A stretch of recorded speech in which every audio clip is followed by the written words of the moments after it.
নমস্কাৰ প্ৰিয় দৰ্শক সকলোকে পুনৰ এবাৰ স্বাগতম এই চেনেলটোৰ এটা নতুন ভিডিঅ'লৈ। আজিৰ এই ভিডিঅ'টো যদি আপুনি চাবলৈ আৰম্ভ কৰিছে তেন্তে আপুনি আজিৰ এই ভিডিঅ'টোৰ কথাখিনি সম্পূৰ্ণকৈ আপুনি চোৱাটো জৰুৰী, কিয়নো কালিলৈ হৈছে বছৰৰ শেষৰটো ডাঙৰ পূৰ্ণিমা। কালিলৈ দিনটোত আপুনি ভুলতো কেইটামান কাম আপুনি আপোনাৰ ঘৰত কৰাৰ পৰা বিৰত থাকিব লাগিব। যদি আপুনি কালিলৈ বছৰৰ শেষ পূৰ্ণিমাৰ দিনটোত এনে কাম কৰে তেতিয়া আপুনি আগন্তুক নতুন বছৰটোত আপুনি বহুতো অশুভ ফল পাব পাৰিব। আপুনি জীৱনত বহু সমস্যা পাব আগন্তুক বছৰটোত। সেইবাবে আপুনি বছৰৰ শেষ পূৰ্ণিমাৰ দিনটোত আপুনি সাৱধান হোৱাটো জৰুৰী। আপুনি কেইটামান কাম কৰাৰ পৰা বিৰত থাকিব লাগিব। লগতে আপুনি কালিলৈ বছৰৰ শেষ পূৰ্ণিমাৰ দিনটোত আপুনি আপোনাৰ ঘৰত কেইটামান বস্তু আপুনি খোৱাৰ পৰা বিৰত থকাটো খুবেই জৰুৰী। যদি আপুনি এই বস্তু কেইটা বছৰৰ শেষ পূৰ্ণিমাৰ দিনা খায় তেতিয়া আপুনি আগন্তুক বছৰটোত বেমাৰ আজাৰত সন্মুখীন হ'ব লাগিব। সেইবাবে আপুনি আজিৰ এই ভিডিঅ'টোৰ কথাখিনি শেষ পৰ্যন্ত চোৱাটো খুবেই জৰুৰী।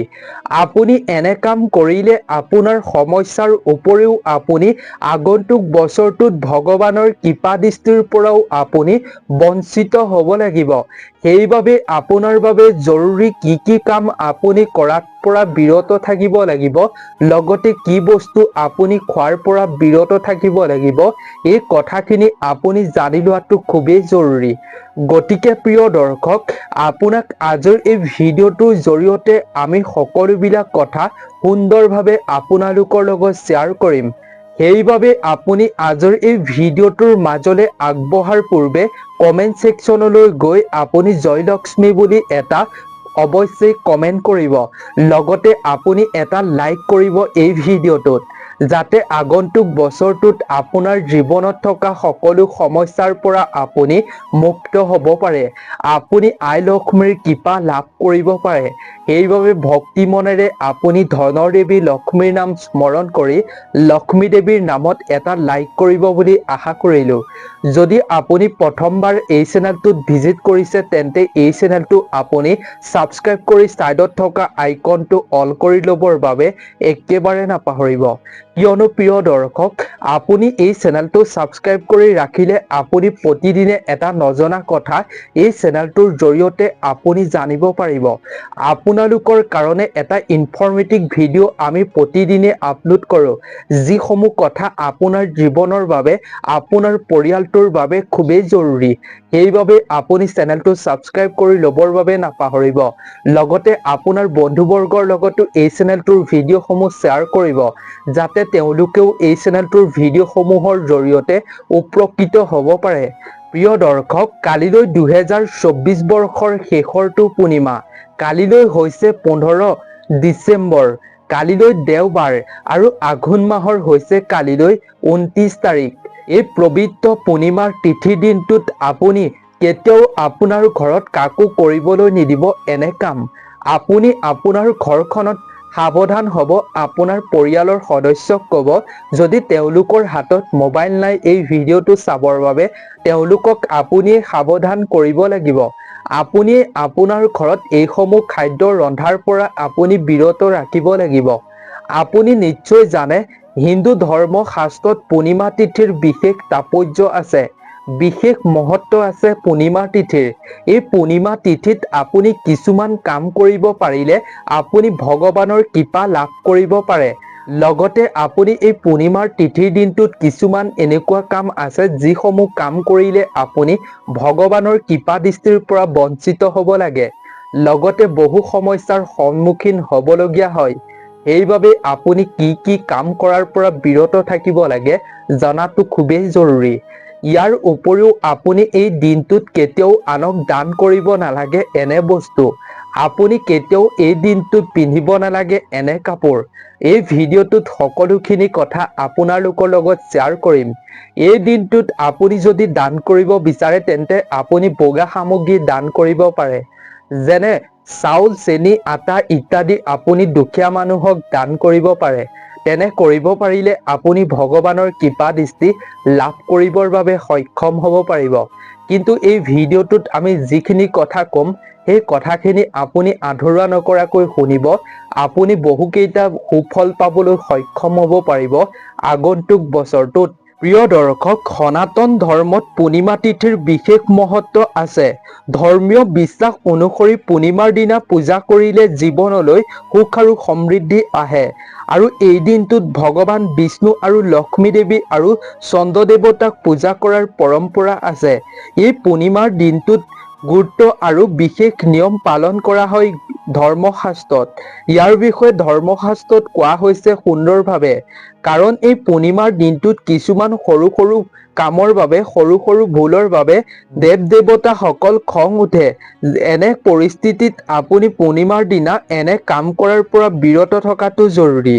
আহক তেন্তে আমি জানো কোনসমূহ কাম কৰিব নালাগে এই পূৰ্ণিমাৰ তিথিৰ দিনটোত। জ্যোতিষশাস্ত্ৰৰ মতে পূৰ্ণিমাৰ দিনা আপুনি ক'লা ৰঙৰ সামগ্ৰী কেতিয়াও দান কৰিব নালাগে। ধৰ্মীয় অনুষ্ঠানতেই হওক বা আপুনি পূজাৰ সময়তেই হওক, এই দিনটোত আপুনি ক'লা ৰঙৰ কাপোৰ ব্যৱহাৰ কৰিব নালাগে। এনে কৰিলে দেৱ দেৱীসকলৰ খং উঠে, যাৰ ফলত আপুনি তেওঁলোকৰ কৃপাৰ পৰা পূজা কৰাৰ সুফল আপুনি পাব নোৱাৰিব। বিশ্বাস কৰা হয় যে পূৰ্ণিমাৰ দিনা দেৱী লক্ষ্মীয়ে নিজৰ ভক্তৰ ঘৰলৈ আহে। এই দিনটোত আপুনি ঘৰটো লেতেৰা কৰি কেতিয়াও নাৰাখিব। এই দিনটোত আপুনি চাফ চিকুণ কৰি ৰখাটো জৰুৰী। পূৰ্ণিমাৰ তিথিৰ দিনা আপুনি ৰীতি নীতিৰ অনুসৰি পূজা অৰ্চনা কৰক। এই দিনটোত আপুনি যদি ব্ৰত পালন কৰে তেন্তে অত্যন্ত ভাল।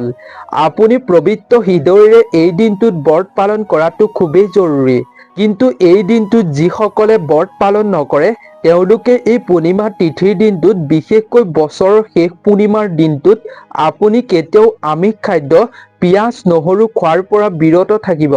লগতে নিচাজাতীয় বস্তু খোৱাৰ পৰা আপুনি এই দিনটোত বিৰত থাকিব পাৰিলে আগন্তুক বছৰটোত আপুনি সুফল পাব পাৰিব। লগতে এই দিনটোত আপুনি ভুলতো কেতিয়াও মাছ মাংস খোৱাটো উচিত নহয়। আধ্যাত্মিক বিশেষজ্ঞৰ সকলে পূজাৰ সময়ত সকলো পৰিষ্কাৰ কাপোৰ পৰিধান কৰাটো জৰুৰী। লেতেৰা কাপোৰ আপুনি এই দিনটোত পৰিধান কৰি আপুনি ভগৱানক পূজা নকৰিব। প্ৰিয় দৰ্শক, লগতে এই পবিত্ৰ পূৰ্ণিমা তিথিৰ দিনটোত মহিলাসকল সাৱধান হোৱাটো জৰুৰী। লগতে পুৰুষসকলেও সাৱধান হোৱাটো জৰুৰী। এই পবিত্ৰ পূৰ্ণিমাৰ তিথিৰ দিনটোত মহিলাসকলে কেতিয়াও ভুলতো নিজৰ চুলি ধুব নালাগে আৰু পুৰুষসকলেও নিজৰ চুলি আৰু নখ কাটিব নালাগে বুলি ধৰ্মীয় শাস্ত্ৰত গণ্য কৰা হৈছে। এই নিয়ম মানি চলিলে আপুনি আগন্তুক বছৰটোত সুফল পোৱাৰ লগতে আপুনি সকলো দেৱ দেৱীৰ কৃপা দৃষ্টি পাবলৈ সক্ষম হ'ব পাৰিব। আপোনাৰ ওপৰত এনে কাম নকৰিলে ভগৱান কেতিয়াও ৰুষ্ট নহয়। যদি এনে কাম কৰে তেতিয়া ভগৱান আপোনাৰ ওপৰত ৰুষ্ট হৈ পৰিব। ইয়াৰ উপৰিও আপুনি পূৰ্ণিমাৰ দিনা কেতিয়াও আপুনি বেয়া চিন্তা মনত ৰাখিব নালাগে। বেয়া বাক্য, আপুনি বেয়া কৰ্ম কৰিব নালাগে। পিতৃ মাতৃ বয়োজ্যেষ্ঠক আপুনি কোনো ধৰণৰ অপমান কৰাটো উচিত নহয় এই দিনটোত। ইয়াৰ ফলত দেৱতাৰ লগতে পূৰ্বপুৰুষৰো খং উঠিব, যাৰ ফলত আপুনি বিভিন্ন ধৰণৰ জীৱনত সমস্যাৰ সন্মুখীন হ'বলগীয়া হ'ব পাৰে। সেইবাবে আপুনি এনে কাম কৰাটো উচিত নহয়। পূৰ্ণিমাৰ দিনটোত আপুনি ভুলতো কেতিয়াও দান নকৰিব ক'লা বস্তু, যেনে দালি, ক'লা কাপোৰ, ক'লা তিল আদি আপুনি দান কৰাটো উচিত নহয়। কাৰণ এই দিনটোত আপুনি ক'লা বস্তু দান কৰিলে ৰাহুৰ কুপ্ৰভাৱ বৃদ্ধি পায়। ৰাহুৰ কুপ্ৰভাৱৰ বাবে ঘৰখনত ঋণাত্মক শক্তি বাঢ়িবলৈ আৰম্ভ কৰিব।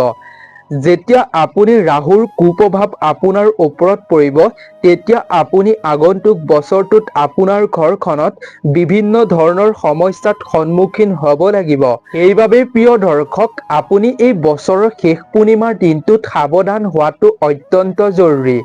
আজিৰ এই ভিডিঅ'টোৰ জৰিয়তে আমি আপোনালোকৰ লগত যিকেইটা কথা শ্বেয়াৰ কৰিলো, এই প্ৰতিটো কথা আপুনি মনত ৰাখিব এই পূৰ্ণিমা তিথিৰ দিনটোত। বিশেষকৈ আপুনি এই বছৰৰ শেষ পূৰ্ণিমাৰ দিনটোত আপুনি এইকেইটা কথা আপুনি মনত ৰাখিব। কেতিয়াও নাপাহৰিব এইকেইটা কথা। ভুলতো নকৰিব এনে কাম, ভুলতো নাখাব আপুনি এইকেইটা বস্তু এই ভিডিঅ'টোত যিকেইটা কোৱা হৈছে। লগতে আপুনি দান নকৰিব এই ভিডিঅ'টোত কোৱা বস্তু কেইটা।